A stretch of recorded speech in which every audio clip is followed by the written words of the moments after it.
जळगावमधून ज्या जळगावमध्ये खडसेंचा प्रचंड प्रमाणात दबदबा आहे, त्यांची सत्ता एखादी किंबहुना आहे असं म्हटलं जातं, त्या जळगावमधली आताची काय स्थिती आहे, जळगावच्या भाजप कार्यालय परिसरात नेमकी काय स्थिती आहे, कृष्णा केंडे सांगतात।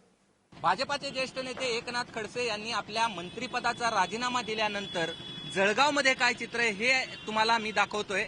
जळगावमधलं हे बीजेपीचं कार्यालय आहे, वसंत स्मृती, जिथे की आता आपल्याला पूर्णपणे शुकशुकाट पाहायला मिळतोय। खरं तर हे गजबजलेलं कार्यालय असतं एरवी, मात्र राजीनामा दिल्याचं वृत्त आल्यानंतर या ठिकाणी एखाद दुसरा कार्यकर्ता आपल्याला पाहायला मिळतोय आणि त्याच्या चेहऱ्यावरचं देखील या ठिकाणी नाराजी असल्याचं आपल्याला पाहायला मिळतंय। एकनाथ खडसे यांनी आपल्या सगळ्या मंत्रिपदाचा राजीनामा दिलेला आहे आणि त्यानंतर बीजेपी कार्यालयातलं हे दृश्य जे आहे ते तुमच्या समोर आहे। यानंतर आता खडसे कुठलं पाऊल उचलतात याकडे सगळ्या कार्यालयाचं लक्ष लागलेलं देखील आपल्याला पाहायला मिळतं आहे। राजीनामाच दिल्यानंतर खडसे थेट जळगावमध्ये येणार आहेत आणि त्यानंतर ते काय भूमिका घेतात याकडे सर्वांचं लक्ष लागलेलं आहे आणि त्यामुळे सध्याची स्थिती तरी अशी आहे की या त्यांच्या जळगावमधल्या बीजेपीच्या कार्यालयामध्ये पूर्णपणे शुकशुकाट आपल्याला पाहायला मिळतोय। कॅमेरामन मोहम्मद समीसह कृष्णा केंडे, एबीपी माझा, जळगाव।